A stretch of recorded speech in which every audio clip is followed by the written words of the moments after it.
What's up, my producer friends? Another monster here, anothermonsterproductions.com.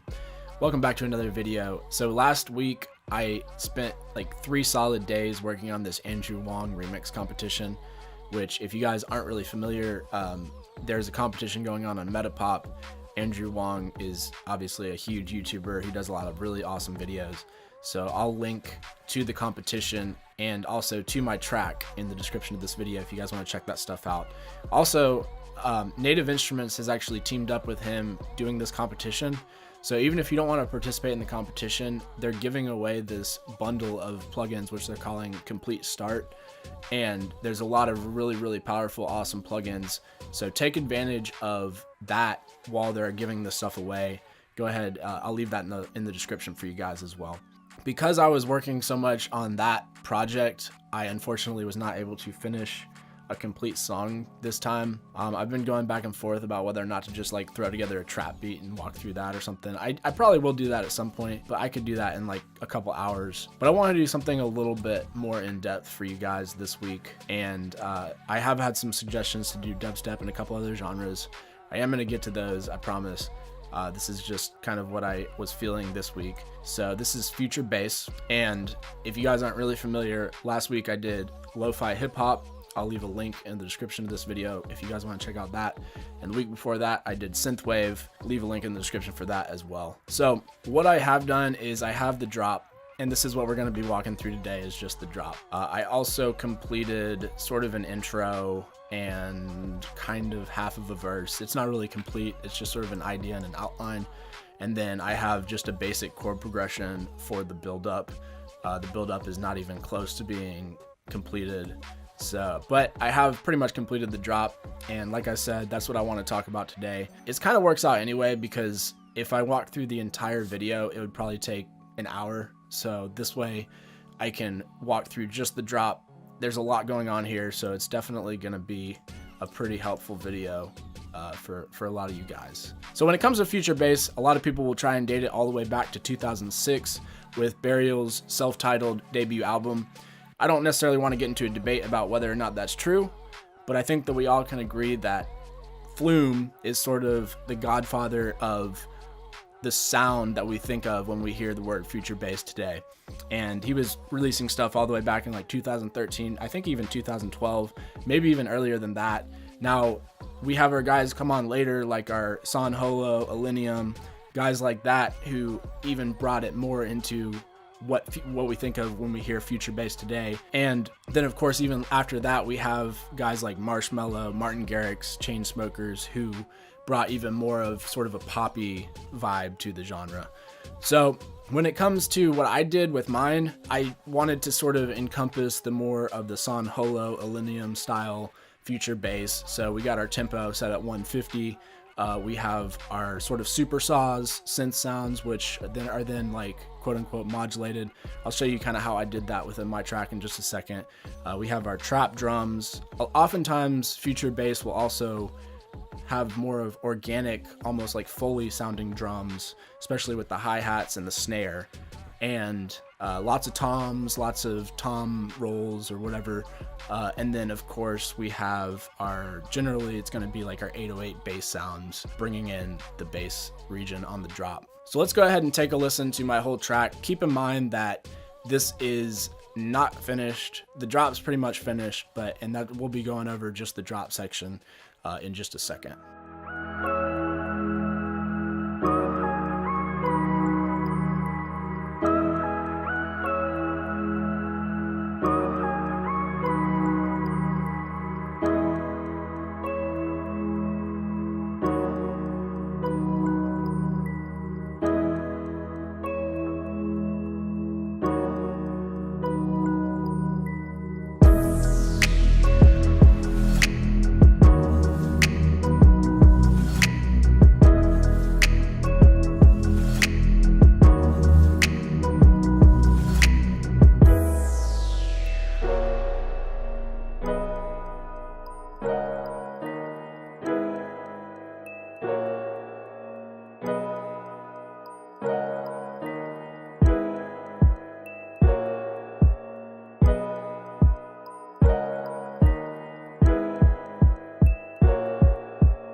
Alright, so let's go ahead and start with our kick. This is what our kick looks like here.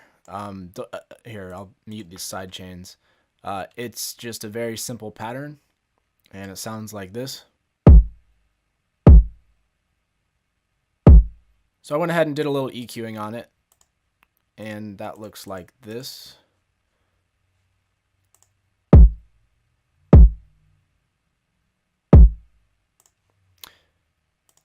Decided I wanted to add a little distortion on it, which sounds like this.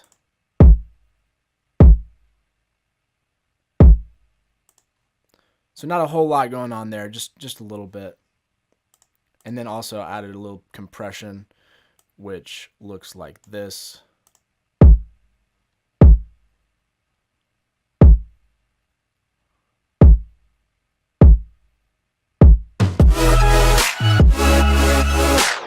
Alright, so let's talk about our snare.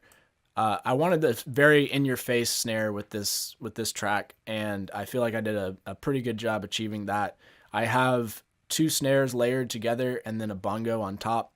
The bongo is simply to add a reverb tail on every other snare hit, so and then just give it a little bit more body. But this is what it sounds like, the first snare by itself.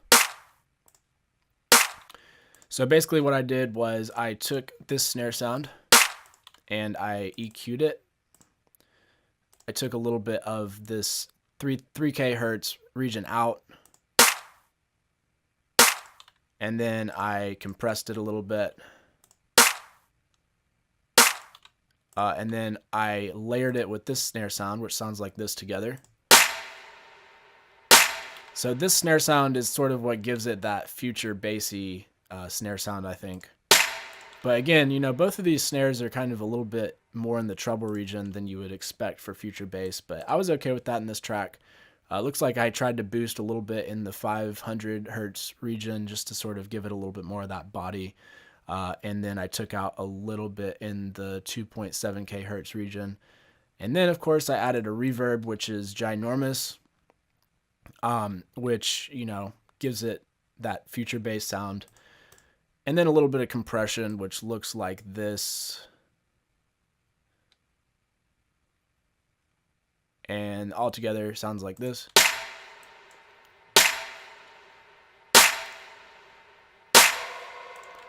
So when we add in the bongo, you can hear it just, we have this giant reverb tail going on every other hit. You notice this sort of line underneath it. That's just an automation clip for the reverb. So all together, here, let me, I guess, mute this and show you.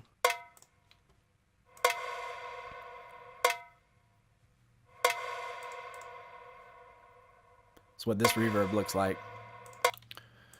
And all together sounds like this.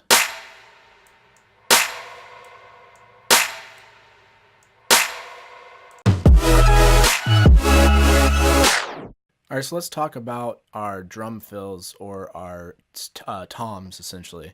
I also have some other percussive sort of fill things here. I have like a water drop, so I guess Foley type stuff, and then like a camera shutter, which is kind of an effect sound, I guess.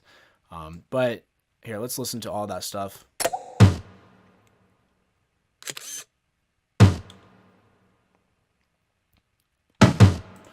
So nothing too crazy here. I'm just going to show you this tom real quick. It's basically just a fill that I took and I chopped out like the specific tom sound and added a reverb on. So very simple, no crazy processing there. And then of course I have my water sound and my camera shutter sound, and I don't think I really did anything to those. All right, so let's talk about the hi-hat. Pretty simple hi-hat. It looks, here, let me just click on this. It looks like this. I brought it into my piano roll, and it sounds like this. So a little bit of velocity control here, kind of tweaking that stuff to give it more of a live, played out type feel, but it's quantized to the grid. So then I brought it into my playlist here, and I put it a little bit behind the kick and everything to sort of, here, I'll just go ahead and play the whole drums for now.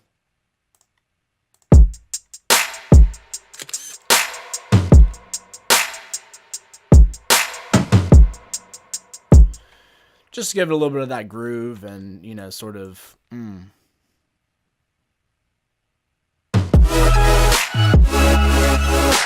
So another thing that's going to really help you guys make your tracks come alive more is adding just some textural stuff in the background. For example, Foley and effects and some other stuff. It's going to make your track sound bigger and louder too, especially with the drops. So I have this Glass Effects. It's just a Cymatics Foley sample that they have. And basically what I've done is I've just automated it up so that every time the snare hits, it just like comes up into it. This is what it sounds like by itself.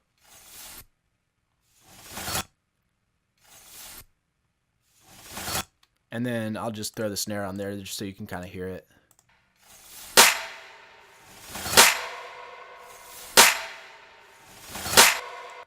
So that's kind of cool. And then I also did this other effect sound, which is just white noise.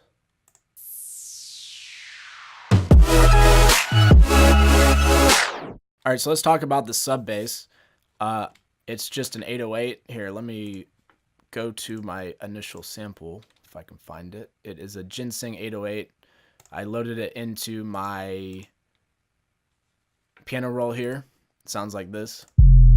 You know what? Let me go ahead and take all the processing off of it. Fast distortion. Ooh. Okay, I got to make sure that I didn't have the fast distortion on there.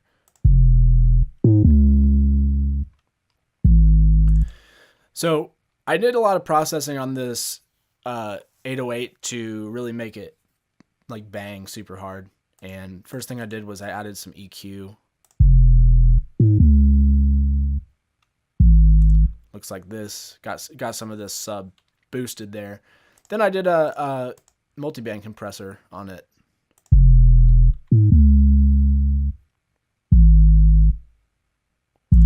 So I've got the gain turned up a lot on the low band, and these are kind of the settings that I have. I don't remember exactly.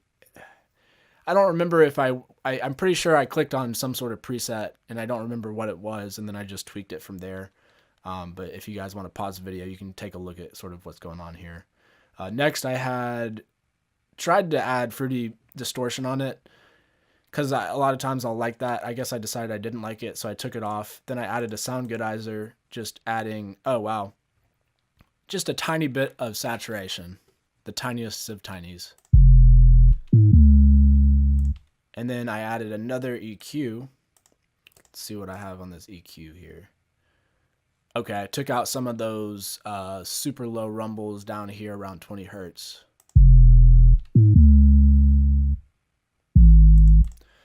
And then I have a Marvel GEQ as well, which is another EQ. This is a free plugin, and it's a great plugin. I like it a lot.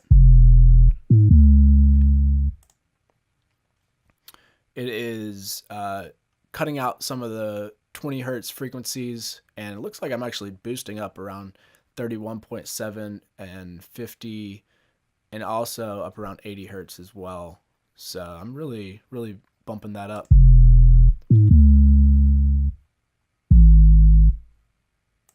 So that bass is definitely bumping, that's for sure.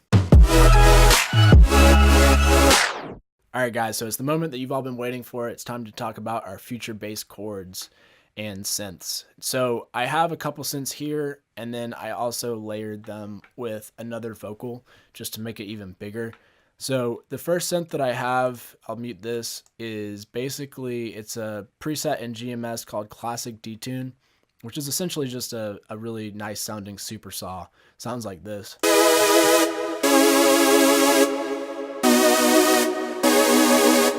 And I purposely haven't been talking about sound design in these tutorials that I've been doing because otherwise these videos would just be way too long.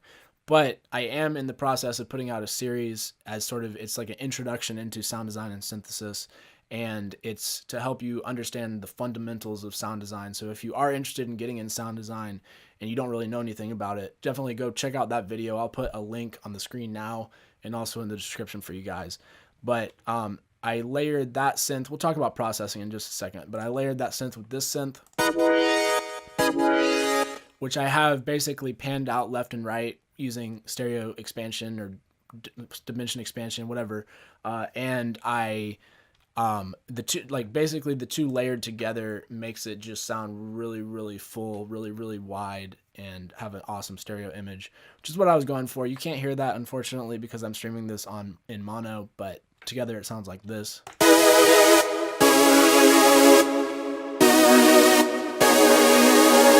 All right, so let's look at the actual chords themselves. To be completely honest with you, I was not thinking in terms of theory at all when I put this chord progression together. But future bass oftentimes does have sort of jazzier chords, and I guess I'll sort of use. So this first chord is our E major 7th chord, and basically I can break that down. Basically, we have our E. That's our E major chord, and then the 7th of that scale would be this note up here. And that's what makes it an E major 7th. So I wasn't necessarily thinking in terms of that. I was just playing, I was messing around with chords that put me in sort of that future bass vibe. And that's how I came up with this chord progression, which just sort of repeats over and over throughout the drop. As far as processing goes, on the first synth, I have OTT, which looks like this. So it's basically stock settings, and I just took the depth all the way down to 5%. I guess let me take all this off so you guys can kind of hear the sound without processing.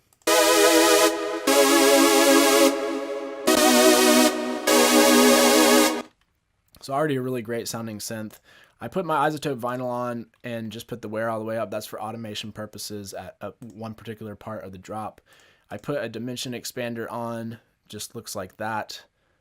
Free plugin, great plugin. And I added a Fruity filter, which again, this was for automation purposes. I also added an EQ, which looks like this. I took out some of the 4K hertz area. And then I added a Fruity balance. And this was specifically for one part. It was to sort of add like an LFO effect to give it like this, like that sound throughout the drop that you heard. Here, I'll show you exactly where it is. This right here. That part there, that was why I had this Fruity balance on there to do that.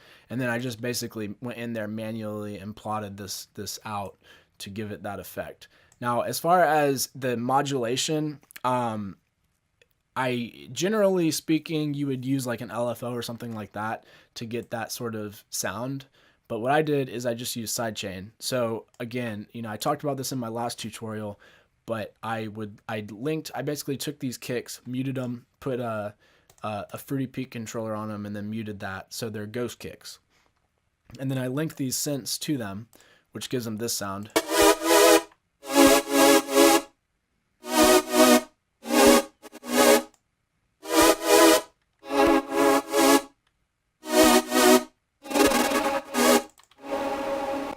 So you guys can kind of hear, that's what gives it that modulated, really cool effect. And then the reason why I have just so many kick samples laid on top of each other is just to make it stop, so there's no reverb ringing out, so that when the snare sample hits, it's just like, boom, all you can hear is snare.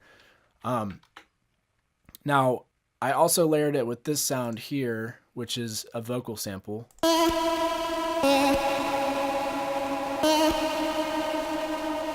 And this is literally, hold on. It's a vocal sample, which I brought in and just basically, I think, played the root note of each chord. And then I brought it in here. It's this sample here, has reverb, distortion, reverb, delay, vinyl. And we're actually going to talk about this vocal sample more in a little bit, because this is the same sample that I use as like the lead vocal as well.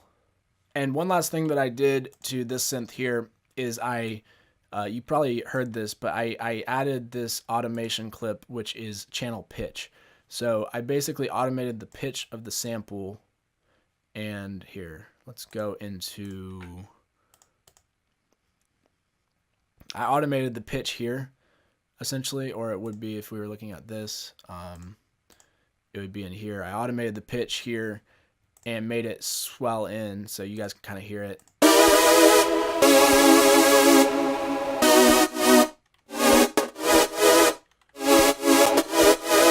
So you guys can kind of hear how the pitch swells up, the wah wah. Now that's another common thing that you hear in a lot of future bass, which again, it's all these like fine details which really make the track, you know, I guess more professional or stand out and sound that much better when you're listening to it. All right, so let's talk about the lead vocal sample that I used. And I actually lied to you guys because this is a completely different vocal sample than the other vocal sample that I used to layer with the lead synths. So sorry about that. We'll just pretend I walked you through that whole thing. I processed these samples fairly similarly, so we'll at least get to walk through these and see what's going on here. Basically, actually, let me load it into my piano roll first. So this is what I've done here, and I've just played the initial note,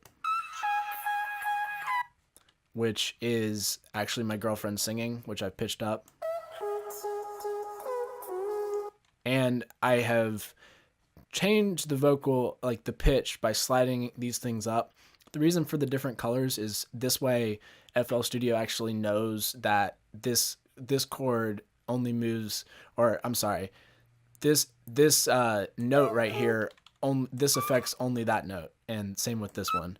So if you guys want to slide up individual notes and not the whole chord, this is how you would do it. It's actually kind of a cool little hack that not a lot of people know about.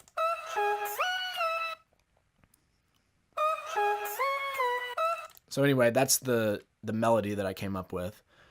So not the most catchy melody in the world, and honestly, you know, this future bass song is pretty cool, but I don't know if I would ever release it. It's not like the catchiest thing, but it's great for this type of video. So first thing I did was I added some delay, which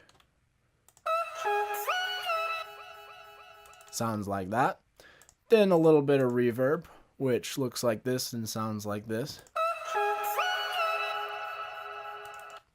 Then I added some fruity distortion, and I'm pretty sure that I used a preset called Fuzz, which I love using this preset for vocals and then just sort of tweaking it. Then it sounds like this. And then I added an isotope vinyl, which looks like this. Added a little wear and a little bit of warp depth on it.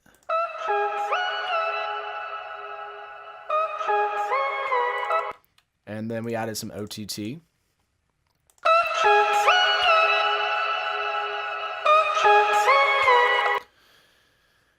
Then we added another fruity distortion. Did I really do all this? You know what? I think this first fruity distortion was a different plugin, because this one is definitely the fuzz effect down here. This is where I added the fuzz. Sounding pretty crazy. Then I added another EQ, which is just getting rid of these lower frequencies. And then I added a filter and an isotope, which this was just for automation purposes, and I was basically automating this sample along with probably the lead synth sound as well. So I also added some vocal swells and some various other like vocal hits, which I'll just talk about really briefly here. So this vocal swell is me, like a recording that I did, which is just me going, oh, and it sounds like this. And then I added a lot of reverb and various other things on it. Hold on.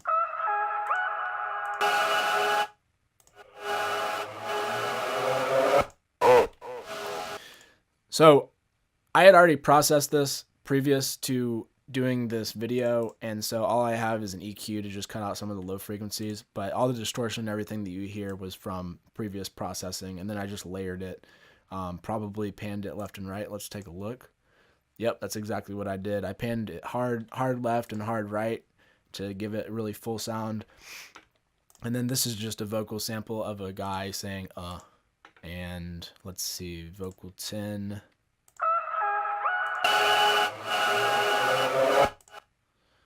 Have a little bit of distortion on it, and then also a little bit of delay on it.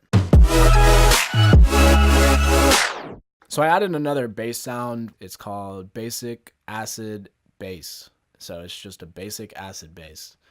And it sounds like this. Here, actually, let me take all the processing off.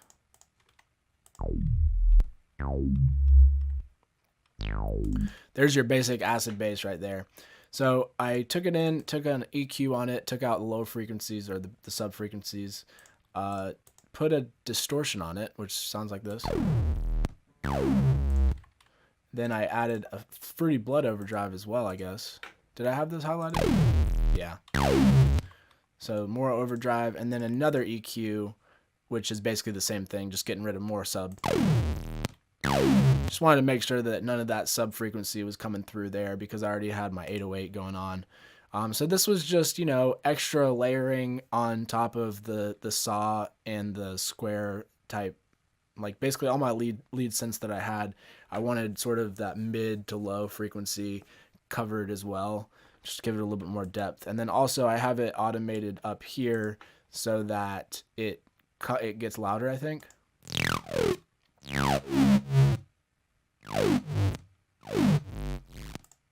So that was kind of for that section where the synths cut out and then filtered back in, just to give it a little bit more movement throughout the track.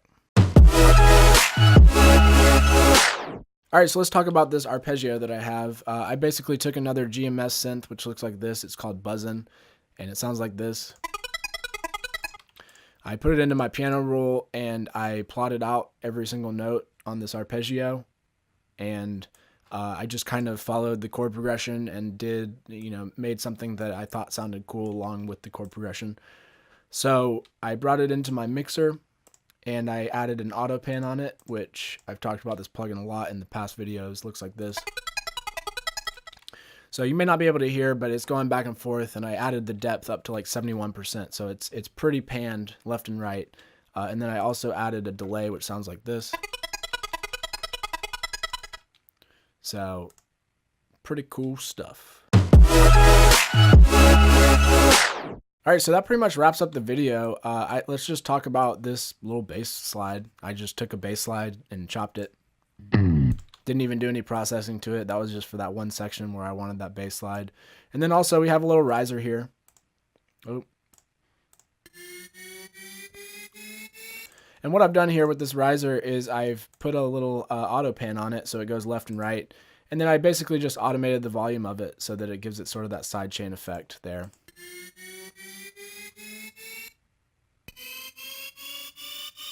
That's it for me, guys, in today's video. I appreciate each and every one of you guys who is watching this series with me. For any of you guys who have requested genres, I promise I will get to those genres. It's just a matter of finding the balance in my schedule in order to produce that. Some of these genres that you've suggested are very time consuming, so I'm going to try my best to get to all this stuff as I go. Just know that, you know, maybe I will do something similar to this where I only do the drop of certain genres. Let me know what you guys think about the idea in the comments down below, actually. Also, I would appreciate it if you guys could share this video with one of your producer friends. Let's keep the momentum on this rolling. I'm really trying to grow this channel up, so I appreciate each and every one of you guys who subscribed recently, and hit the bell notification, hit the subscribe button. Do it in the opposite order because you can't do it in the order I just said it, and I'll see you guys in the next video.